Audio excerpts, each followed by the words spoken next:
बिस्मिल्लाहिर्रहमानिर्रहीम। अस्सलाम वालेकुम नाज़रीन, मीनार पाकिस्तान के जलसे में शेख रशीद ने क्या कहा, इस जलसे पर तबसरा मैं किसी अगले प्रोग्राम में करूँगा। फ़िलहाल मेरा मौजू दूसरा है।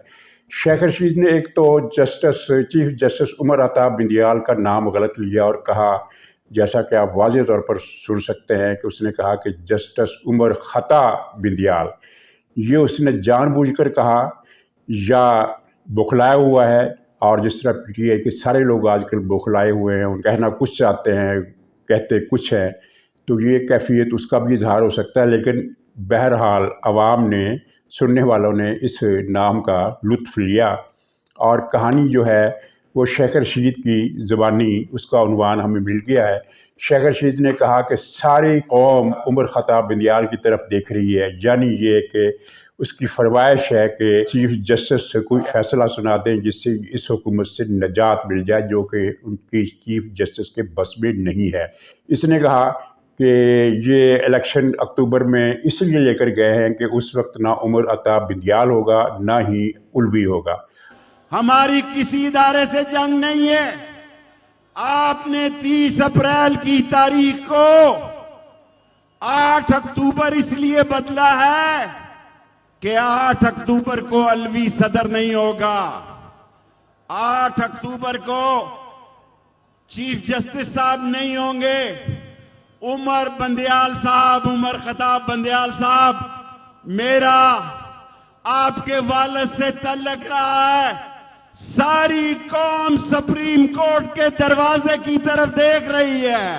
और ये बात उसने सच कही, यही बात है, क्योंकि ये सारी चीज़ें हुकूमत के इल्म में हैं और इदारों के भी इल्म में हैं कि इनका प्लान क्या था। प्लान बिल्कुल वाज़ेह था कि एक फरमाइशी लिस्ट तैयार है कि जहाँ जहाँ जीतने वाले उम्मीदवार हैं उनमें से कम 100 को नाअहल करार दिलवा दिया जाए, चाहे ऊंची अदालत से चाहे निचली अदालतों से। और प्लान ये था कि ये नाअहलियाँ इलेक्शन की पोलिंग के 1 दिन 2 दिन पहले ऐलान की जानी थी, यानी 1-2 दिन पहले फ़ैसला होना था, ताकि उनकी जगह ना तो को मुतबादिल मिल सके ना वो चीज़।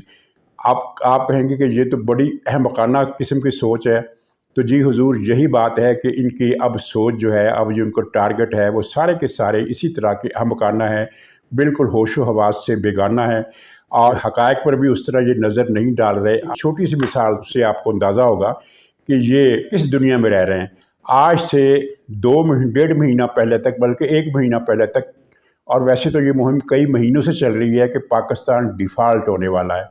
2-2.5 महीने पहले इनकी इस प्रोपेगेंडे में बड़ी शिद्दत आ गई। और आपके इल्म में है कि टीवी चैनल्स पर साबका दौर के, साबका अस्करी क़यादत के दौर से जो लोग बिठाए गए थे वो अभी तक बैठे हुए हैं। माजी में जिस तरह हुआ कि इमरान खान की हुकूमत आई तो इमरान खान के नाक़दीन जो थे वो टीवी चैनल से निकाल लिए गए, लेकिन अब ऐसा नहीं हुआ। 1 साल हो गया है, वो बदस्तूर बैठे हुए हैं और उनका अच्छा खासा होल्ड है मीडिया के ऊपर। सिर्फ सोशल मीडिया की बात मैं नहीं कर रहा, मेन स्ट्रीम मीडिया जो है वो अब भी सोशल मीडिया से ज़्यादा ताकतवर है, क्योंकि उसकी बात को ऑथेंटिक लिया जाता है। तो इस मेन स्ट्रीम मीडिया पर इन लोगों ने मुसलसल ये मुहिम चलाई कि चूँकि ज़र मुबादला के ज़ख़ायर $3 अरब रह गए हैं, इसलिए पाकिस्तान का डिफ़ाल्ट होना यकीनी है। बल्कि यकीनी नहीं है, वो ये कहते थे कि पाकिस्तान डिफ़ाल्ट हो चुका है, सिर्फ ये है कि ऐलान नहीं कर रहे। और टीवी प्रोग्रामों के ज़रिए इन लोगों के जहन पर इस हद तक ये असरअंदाज हुए कि आम आदमी भी इस बात का कायल हो गया कि पाकिस्तान डिफ़ाल्ट होने वाला है। लेकिन पाकिस्तान अब जब ये $10 अरब का ज़ख़ीरा हो गया है स्टेट बैंक के पास, तो इनकी मायूसी बढ़ गई है। पहले तो इन्हें यकीन ही नहीं आया 3-4 दिन तक कि पाकिस्तान के ज़र मुबादला के ज़ख़ायर बढ़ गए हैं। वो ये समझते रहे कि ये हुकूमत झूठ बोल रही है, लेकिन फिर आस्ता आस्ता यकीन आया। तो मायूसी ने ज़मान पार्क से लेकर बनी गाला तक ये तमाम जो साज़िशी अनासर पीटीआई के टोले के नीचे, झंडे के नीचे इकट्ठे हैं, उनको एक सदमे से दो चार किया और इस सदमे से ये निकल नहीं रहे। और इसी सदमे की ये निशानी है कि वो हमाद अज़हर जैसा आदमी जो है वो कह रहा है कि हम पुलिस अफसरों से बदला लेंगे। वो कराची वाली मिसाल कायम करने का इरादा है, हालांकि ये नहीं कर सकते, ये उस तरह के लोग नहीं हैं। एक ड्रामा, एक नफसियाती मुहिम, लेकिन इसकी दिमागी तवाज़ुन की भी ख़राबी है کہ تمام پولیس افسروں کو ٹارگٹ کر کے کل کر دیا جائے گا۔ یہ ہے حماد اظہر اور شیریں مزاری کا جو یہ ٹویٹ کر رہے ہیں پولیس افسروں کی تصویریں لگا کر سوشل میڈیا پر۔ تو اگرچہ اس کا یہ بہت سنگین قسم کا ان پر مقدمہ بنتا ہے کیونکہ پولیس افسروں کے قتل کی ترغیب دی جا رہی ہے، انہیں دھمکایا جا رہا ہے، لیکن میں آپ کو یہ بتا دوں کہ ایسا پلان ان کے بس میں نہیں ہے۔ پیسہ یہ بہت خرچ کرتے ہیں لیکن فائدہ کچھ نہیں ہوتا۔ آپ نے دیکھا کہ یہ جو جوڈیشل کمپلیکس پر حملہ ہوا اس میں جو لوگ پکڑے گئے ان کی اکثریت آزاد کشمیر سے تھی۔ ان کو جب پوچھا گیا تو سب نے بتایا کہ ہمیں اتنے ہزار، دو ہزار، 2,500 روپے دے کر لایا گیا۔ اب غریب آدمی اگر اس کو ایک مزدوری ملے کہ ایک دن کے تمہیں 2,000، 2,500 مل جائیں گے تو وہ کیوں نہیں آئے گا؟ تو انہوں نے حملہ کیا۔ اب ان میں سے اکثر کو چھوڑ دیا گیا ہے، لیکن اس حملے سے انہیں فائدہ کیا ہوا؟ فائدہ کچھ بھی نہیں ہوا، نقصان یہ ہوا کہ یہ اب کیس سنگین ہونے والا ہے اور ایک جلد ہی ایک آپریشن اس میں شدت آئے گی اور بہت سارے سہولت کار اور دہشت گرد اور تخریب کار اور شر پسند عناصر پکڑے جائیں گے اور پھر یہ عدالتوں کے ذریعے ان کی رہائی بھی مشکل بنا دی جائے گی۔ یہ میں آپ کو خبر دے رہا ہوں جو اگلے دنوں میں ہونے والی ہے۔ تو شیخ رشید کی یہ تقریر اس پلان کی طرف یہ واضح اشارہ تھا، لیکن یہ پلان کامیاب نہیں ہوگا اور اب یہ جو امید لگائے بیٹھے ہیں کہ چیف جسٹس صاحب جو ہیں وہ ایک دم حکومت کو پابند کر دیں گے کہ الیکشن فلاں تاریخ تک کراؤ، تو یہ ممکن نہیں ہے۔ یہ آسمان سے ستارے توڑنے والی بات ہے۔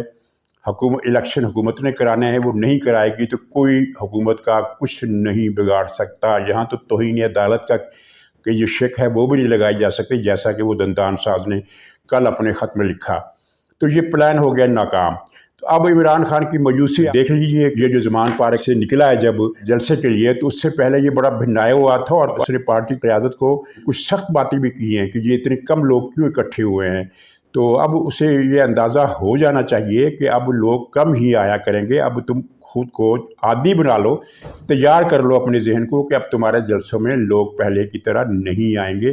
معاملات بہت بدل چکے ہیں اور عمران خان کی شخصیت کا وہ بت جو جال سازی سے بنایا گیا تھا کہ ایک بہادر آدمی ہے جو موت سے نہیں ڈرتا اور جو کہتا ہے کہ زندگی موت اللہ کے ہاتھ میں ہے اور جو جس دن مرنا ہے اس دن مرنا ہے، تو یہ ساری باتیں سفید جھوٹ تھیں۔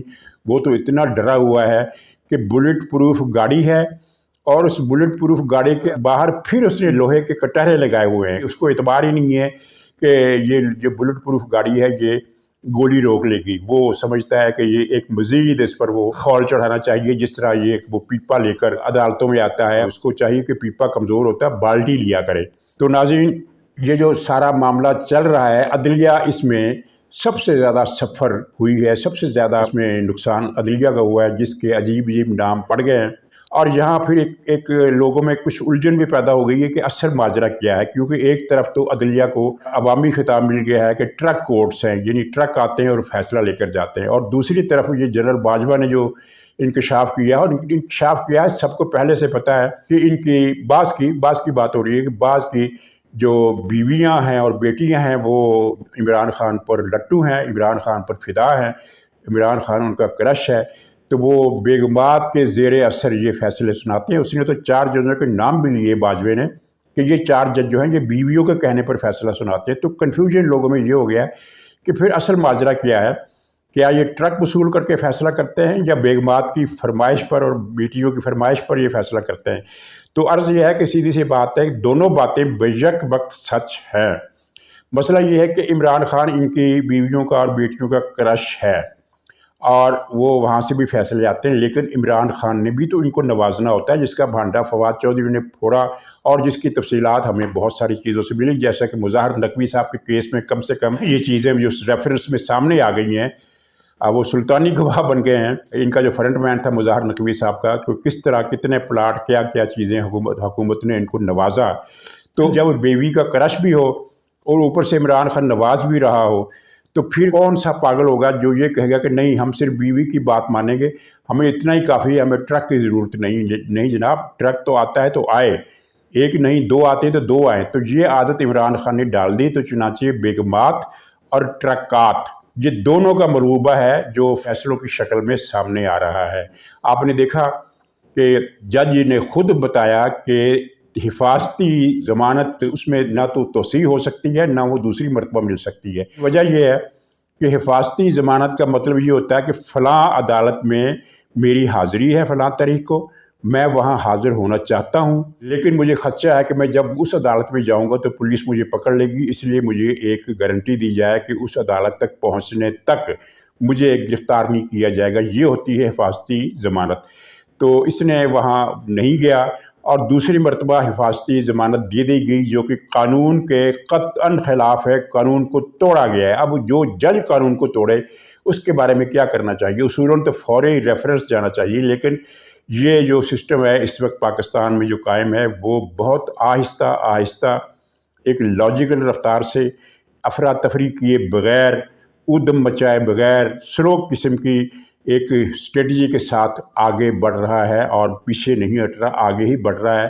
تو ایک دن یہ سارے اب سپریم کورٹ میں ایک مظاہر نقوی صاحب ہیں، باقی 3 کی شامت بھی جو سمجھیے کہ وہ کاؤنٹر پر رکھی ہوئی ہے، کسی وقت بھی ان کو اٹھایا جا سکتا ہے کہ اب ان کی باری ہے۔ تو اس طرح ہائی کورٹس میں بھی جو ٹرک حضرات بیٹھے ہوئے ہیں ان کی باری بھی آئے گی، اس میں کسی کو شک نہیں ہونا چاہیے۔ عمران خان کی برطرفی کے بعد سے 1 سال ہو گیا اس کو جدوجہد کرتے ہوئے، حقیقی آزادی کی جنگ لڑتے ہوئے۔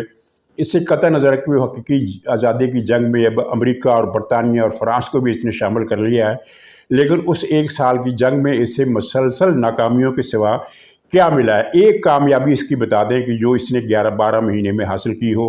ہر ٹارگٹ اس کا فیل ہوا ہے، اور ٹارگٹ فیل ہونے کے بعد اس نے یو ٹرن لیے ہیں۔ امریکہ سے آزادی کی بجائے امریکہ کی مدد سے واپسی کا اس نے موٹو اپنا لیا ہے۔ یہ اپنی جگہ ایک بڑی شکست ہے۔ تو یہ چیزیں اس طرح ساتھ ساتھ چل رہی ہیں اور اس سے ہر شعبے میں ناکامی ہوئی ہے، اور نتیجہ یہ نکلا ہے کہ اب یہ ایک ڈیفینسو قسم کے موڈ میں آ گیا ہے، اور اس کا لہجہ، اس کی شکل، ہر چیز بتا رہی ہے کہ میں ہوں اپنی شکست کی آواز۔ یہ جو لوگ کہتے تھے کہ یہ پروجیکٹ عمران جو اتنی دھوم دھام سے اور ریاستی اخراجات، اربوں خربوں کے نقصان اور پورے ملک کی تباہی کی قیمت پر لانچ کیا گیا تھا، اب واپس کیسے ہوگا؟ تو آپ دیکھ رہے ہیں کہ وہ واپس ہو رہا ہے، یعنی ایک طوفان۔ اس طوفان کو میں ماسکیٹو فیکٹر کہتا ہوں۔ ماسکیٹو فیکٹر میں یہ ہوتا ہے کہ مچھر اپنی جگہ کوئی اتنی طاقتور چیز نہیں ہوتا۔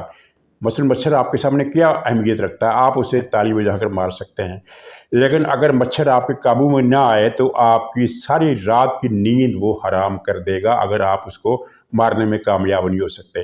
تو اس کا مطلب یہ ہے کہ مچھر کوئی شیر نہیں ہے، مچھر کوئی بلا نہیں ہے، مچھر کوئی ہاتھی نہیں ہے، مچھر کوئی سانپ نہیں ہے، مچھر کچھ بھی نہیں ہے، لیکن صرف چونکہ وہ آپ کے قابو میں نہیں آ رہا، وہ آپ کو کچھ شدید جسمانی نقصان پہنچانے کے قابل بھی نہیں ہے، لیکن آپ کو تنگ کر کے رکھتا ہے۔ تو جب مچھر کو پھر پکڑ لیا جاتا ہے تو پھر اس کے بعد وہ مچھر کو مسئلہ نہیں ہوتا۔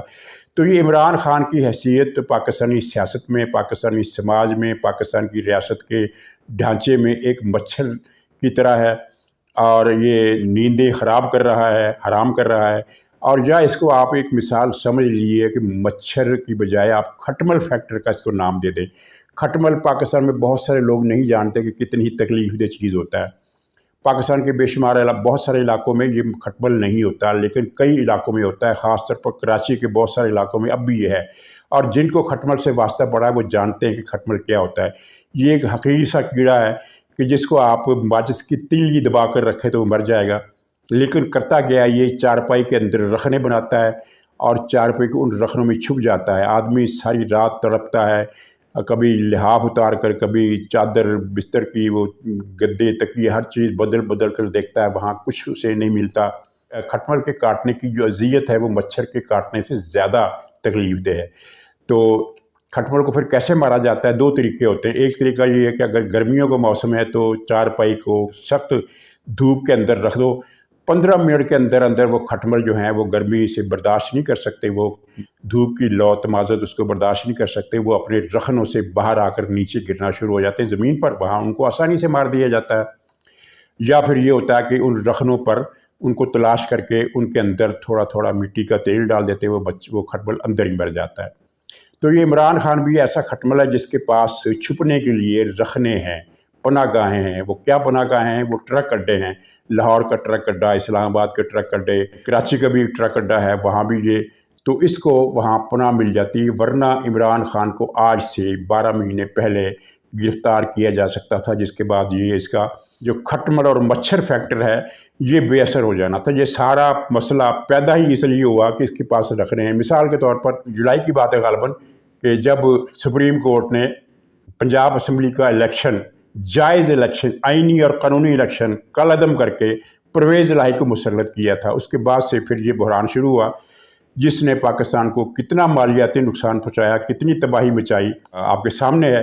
तो अगर वो फैसला ना होता तो क्या पाकिस्तान की हालत में इतनी मज़ीद तबाही आती, यानी मज़ीद तबाही से पाकिस्तान बच जाता, मुल्क स्टेबल हो जाता और इलेक्शन का रास्ता हमवार हो जाता। इलेक्शन होते फिर जो पार्टी जीतती उसे हुकूमत दे दी जाती, किस्सा ख़त्म हो जाता। लेकिन सुप्रीम कोर्ट ने वो जुलाई वाला फ़ैसला करके परवेज़ इलाही को मुसल्लत करके उस बहरान की बुनियाद रखी, बल्कि पहले से मौजूद बहरान को शदीद तर कर दिया, उसे कुमक पहुँचाई, उसकी सरपरस्ती की, उसे बढ़ाने में हिस्सा लिया और उसका नतीजा हम मुल्क की तबाही की शक्ल में देख रहे हैं। जहाँ तक सूरत हाल हो गई थी कि पाकिस्तान के डिफ़ाल्ट होने का ख़तरा वाकई पैदा हो गया था, शदीद तरीन और नागुज़ीर ख़तरा नहीं, लेकिन जो इम्कान किसी हद तक पैदा हो गया था वो टल गया है।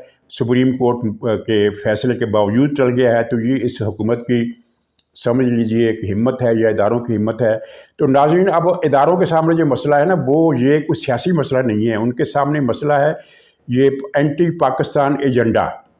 वो चाहे पीटीआई है, चाहे कोई और पार्टी है, वो उनके सामने वो चीज़ें हैं, क्योंकि उनके पास ऐसे सबूत और ऐसे शवाहद आ गए हैं और पूरी सूरत हाल उन पर वाज़ेह हो गई है कि ये किस तरह मुल्क को तबाह किया जा रहा है। अमेरिका और यूरोप को ये कन्विंस करने की नाकाम कोशिश कर रहे हैं कि पाकिस्तान के मामलात में मुदाखलत करो और इस फौजी क़यादत से हमारी जान छुड़ाओ और हमें हुकूमत दिलवाओ। ये मुमकिन नहीं है, लेकिन इनकी एक साजिश तो वाज़ेह होगी। फिर जिस तरह कादियान का फैक्टर है, लंदन में बैठा हुआ मिर्ज़ा मसरूर का फैक्टर है, अमेरिका में बैठे हुए रिपब्लिकन और यहूदी लॉबी के सेनेटर्स हैं, जिनको जहाँ गलती से या गलत फहमी से अमेरिका के साथ ताबीर कर लिया गया कि जैसे अमेरिका जो है वो मैदान में कूद पड़ा। ऐसा नहीं है।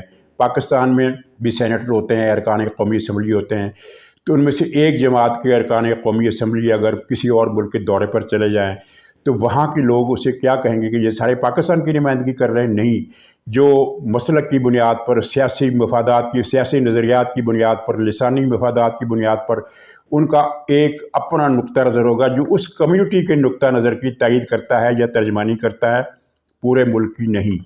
तो अमेरिका में सेनेटर हैं, अरकान कांग्रेस हैं, सैकड़ों की तादाद में है। उनमें से अगर 4-5 इमरान खान की फेवर कर रहे हैं तो जहाँ गलती से या गलत फहमी से लोगों ने ये समझ लिया कि शायद अमेरिका मुदाखलत कर रहा है।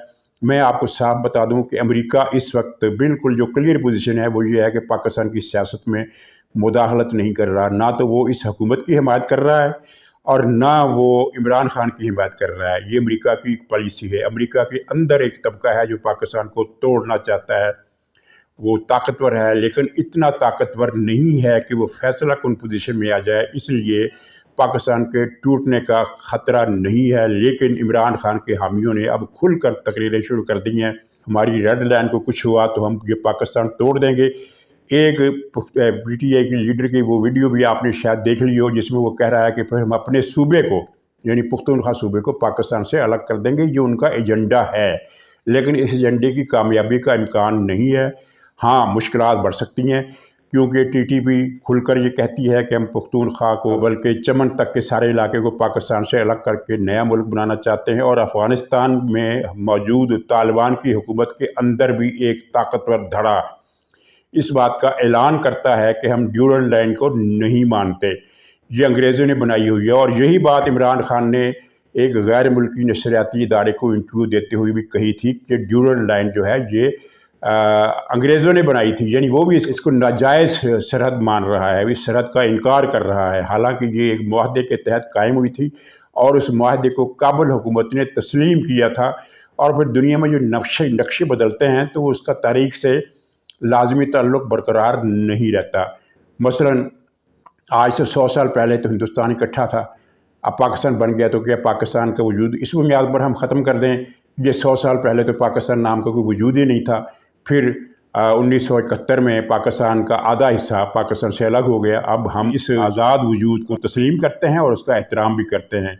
अरब मुल्कों के नक्शे बदल गए, अफ्रीका के नक्शे बदल गए, यूरोप के अंदर नक्शे बदल गए। तो कभी कोई सूरत हाल दुनिया में नहीं रहती। अब ये कोई आदमी कहे कि चूँकि मौजूदा जो ऑस्ट्रेलिया है ये तो उस सल्तनत का चौथा हिस्सा भी नहीं है जो पहली जंग अज़ीम के मौके पर ऑस्ट्रो हंगरियन एम्पायर के नाम से यूरोप की सबसे बड़ी सल्तनत थी, जो यूरोप की सबसे बड़ी सल्तनत थी। इसमें सिर्फ ऑस्ट्रेलिया और सिर्फ हंगरी ही नहीं थे, बल्कि इर्द गिर्द के इलाके, जर्मनी के कुछ इलाके, पोलैंड के कुछ इलाके, स्विट्ज़रलैंड के कुछ इलाके, रोमानिया के कुछ इलाके, ये इन इलाकों तक ये सल्तनत फैली हुई थी।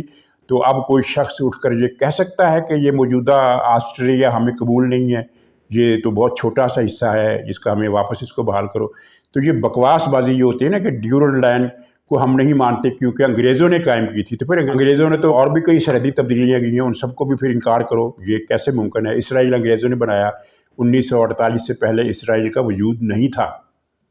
और इसराइल का ये एजेंट है, इसराइल का ये इसके सारे ताल्लुकात है, सारे कनेक्शन है। तो ये क्यों ये बकवास है, ये दलील कि ड्यूरल लाइन अंग्रेज़ों ने बनाई थी लिहाजा ये नाजायज़ है। अब ये एक नक्शा है पाकिस्तान का, इसको तब्दील नहीं किया जा सकता और इसको तब्दील करना आसान नहीं है। हाँ, हम इसके साथ ये मानते हैं कि अब मुश्किलात पहले की निस्बत ज़्यादा हैं, क्योंकि पहले सिर्फ एक छोटा सा तबका ये नारा लगाता था कि हम ड्यूरल लाइन को नहीं मानते, हम इस लकीर को मिटा देंगे। लेकिन अब टीटीपी का एक मुसल्ला जत्था जो पख्तूनख्वा के इलाकों में अवामी हमायत भी रखता है और जिसको सरहद पार से भी हमायत हासिल है, ये जो कहते हैं ना कि ये मुट्ठी भर जत्था है, ये हक़ाइक़ से आंखें चुराने के मुतरादिफ है। टीटीपी ने भी अपना एक हल्का असर पैदा किया है और पश्तून मूवमेंट ने भी अपना एक हल्का असर पैदा किया है। उनके पास हामी हैं पख्तूनख्वा में, पीटीआई का जितना वोट बैंक है वो टीटीपी का हामी है। अब इससे ज़्यादा बात क्या की जाए। तो नाज़रीन, अब एक ऑपरेशन जो धीमे शुरू में शुरू हो गया है वो अब उसकी लय ऊंची होती जाएगी और बहुत सारे लोग पकड़ में आएंगे।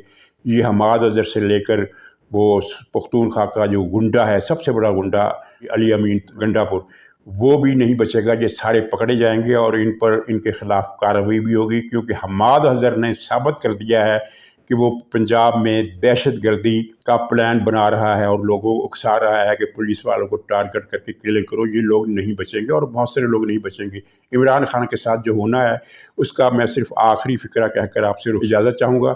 वो फ़िक्रा ये है कि इमरान खान अब जो है वो उसका जो डुबाव है वो ज़्यादा हो गया, ज़्यादा गहरा हो गया और अब दिन ब दिन अब ये डूबता जाएगा। इसके दोबारा निकलने का कोई चांस कातबे तकदीर ने नहीं लिखा है। ये हालात के हवाले से मैं कह रहा हूँ, मुझ पर इन लोगों की तरह जिस तरह ये दावा करते हैं खुदा न खास्ता कि हमें कशफ हुआ है, हमें इंट्यूशन हुई है, नहीं, जो हालात हैं उनकी बुनियाद पर हमें ये पेशगोई कर रहा हूँ कि ये इसको अब दोबारा तुलू नहीं किया जा सकता। तो नाज़रीन, इजाज़त दीजिए, इंशाअल्लाह अगले व्लॉग में फिर मुलाकात होगी। तब तक के लिए खुदा हाफिज़।